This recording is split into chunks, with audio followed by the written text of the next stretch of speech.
Hello everyone, आज हम बात करने वाले हैं डिसार्ट्रिया डिसीज़ के बारे में। इस डिसीज़ में गले से आवाज़ निकलना बंद हो जाती है, गले से सही से आवाज़ नहीं निकलती है, जिससे पेशेंट को बहुत ज़्यादा डिफ़िकल्टी होती है बात करने में। पेशेंट सही से बात नहीं कर पाता, ना अपनी बात किसी को समझा पाता है, क्योंकि गले से आवाज़ ही नहीं निकलती सही तरीके। डिसार्ट्रिया मोटर स्पीच डिसऑर्डर है। इसमें ब्रेन का नर्वस सिस्टम डैमेज हो जाता है, जिसके कारण से आपको बात करने में दिक्कत होती है। मोटर न्यूरॉन्स अपर साइड के डैमेज हो या फिर लोअर साइड के डैमेज हो, जब भी आपका नर्वस सिस्टम डैमेज होता है तो आपको बात करने में दिक्कत होती है, आपकी जीभ लड़खड़ाने लगती है, आपके लैरिंग्स, वोकल कॉर्ड इसमें प्रॉब्लम होने लगती है। ब्रेन का नर्वस सिस्टम कंट्रोल करता है आपके मसल्स को, जिससे आप सही से बात कर पाते हैं, सही से देख पाते हैं, सेंसेस को आप कंट्रोल कर पाते हैं। ये काम है ब्रेन का, तो बहुत ही इम्पॉर्टेंट है आपका नर्वस सिस्टम ठीक होना ब्रेन का। डिसार्ट्रिया डिसीज़ में आपकी आवाज़ निकलना बंद हो जाती है या आपकी आवाज़ कम मात्रा में निकलती है, जिससे आपकी आवाज़ दूसरे व्यक्ति को सुनने में दिक्कत होती है और आपको बताने में भी दिक्कत होती है। आप दूसरे व्यक्ति पर निर्भर हो जाते हैं जब भी आपकी आवाज़ डैमेज होती है, आपकी आवाज़ नहीं निकलती है, आपके गले की मांसपेशियां कमज़ोर हो जाती हैं। तो इस कंडीशन में आपके माइंड में बहुत सारे थॉट्स आते हैं, आप मेंटली तौर पे बहुत ज़्यादा डिस्टर्ब होने लगते हैं और वीक होने लगते हैं, जिससे आपके शरीर में बहुत सारे सिम्टम्स नज़र आने लगते हैं। हम सिम्टम्स की बात आगे करेंगे। डिसार्ट्रिया डिसीज़ के 6 टाइप होते हैं। First type flaccid, motor neurons damage हो जाता है। इसमें मसल्स लूज हो जाती हैं, ढीली हो जाती हैं, जिसके कारण से पेशेंट सांस भरकर बोलता है, मतलब पेशेंट सही से सांस भी नहीं ले पाता है। सेकंड है स्पास्टिक। इसमें क्या होता है कि मसल्स इसमें श्रिंक हो जाती हैं, सिकुड़ने लगती हैं और सिकुड़ते बहुत सारी मसल्स सिकुड़ जाती हैं और काफ़ी लंबे समय के लिए सिकुड़ जाती हैं। इसमें अपर मोटर न्यूरॉन्स डैमेज हो जाता है, जिसके कारण से पेशेंट को आवाज़ निकालने में बहुत ज़्यादा मेहनत करनी पड़ती है। पेशेंट जब भी बात करता है तो एकदम तनाव के साथ बहुत ज़्यादा ताकत लगानी पड़ती है उस व्यक्ति को बात करने के लिए, क्योंकि आवाज़ ही नहीं निकलती है।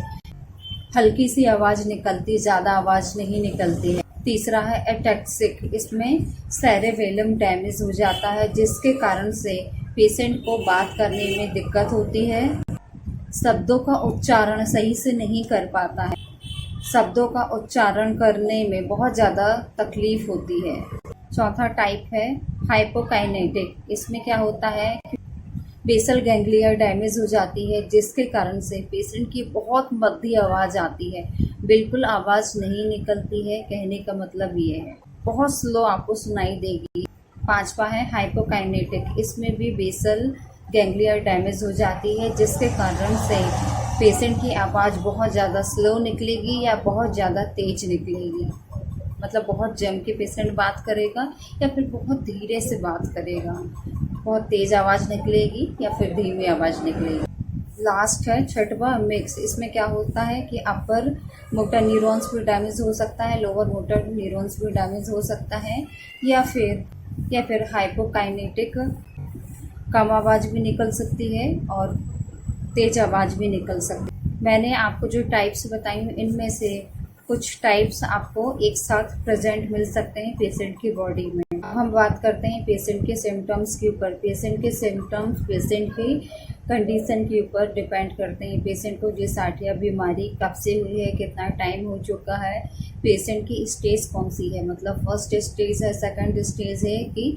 लास्ट स्टेज है, थर्ड स्टेज है। पहले पेशेंट की आवाज़ कम निकलती थी या बहुत ज़्यादा निकलती थी या बहुत स्लो निकलती थी। पेशेंट को पहले कम दिक्कत होती थी, लेकिन अब यही दिक्कत और ज़्यादा बढ़ गई है, आवाज़ बिल्कुल निकलना बंद हो गई है, कंडीशन और ज़्यादा ख़राब हो गई, मोटर न्यूरॉन्स और ज़्यादा डैमेज हो गए हैं, जिससे पेशेंट को बात करने में और ज़्यादा तकलीफ महसूस हो रही है पेशेंट के शरीर में, और बहुत सारे सिम्टम्स नज़र आने लगे हैं। तो चलने में बहुत ज़्यादा थकान महसूस हो रही है, भूख पूरी तरीके से चली गई है, भूख नहीं लग रही है, कभी कभी बहुत ज़्यादा खांसी आ रही है और खांसी सूखी खांसी आ रही है, या फिर सांस लेने बहुत ज़्यादा दिक्कत हो रही है, इस तरह से शरीर में और भी बहुत सारे सिम्टम्स नज़र आएंगे आपको। आपकी कंडीशन और ज़्यादा भी ख़राब हो सकती है, डिपेंड करता है कि आपकी कौन सी स्टेज है, फर्स्ट है कि सेकेंड है कि थर्ड है।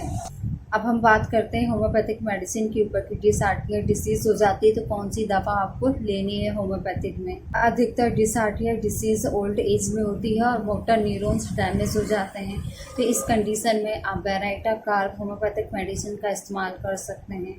या फिर मोटर न्यूरॉन्स डैमेज हो जाने के कारण पेशेंट को पैरालिसिस हो जाता है, तो इस कंडीशन में आप कॉस्टिकम मेडिसिन का इस्तेमाल कर सकते हैं। मोटर न्यूरॉन्स डैमेज हो जाते हैं जिसके कारण से डिसीज़ और ज़्यादा बढ़ जाती है, जिससे भूख नहीं लगती है। कंडीशन में आप कोनियम मैक मेडिसिन का इस्तेमाल कर सकते हैं। ये मैंने आपको कुछ मेडिसिन बताई हूँ, इनके अलावा भी और बहुत सारी मेडिसिन दी जाती है आपके सिम्टम्स के अकॉर्डिंग।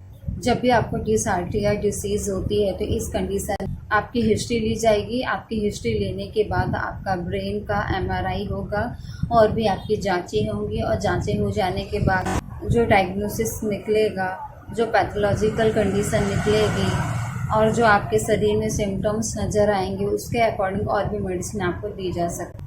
ये मैंने आपको जनरल मेडिसिन ही बताई हूँ। अगर आपको मेरी ये जानकारी अच्छी लगी है तो मेरी वीडियो को लाइक ज़रूर करिएगा। वीडियो देखने के लिए थैंक यू सो मच।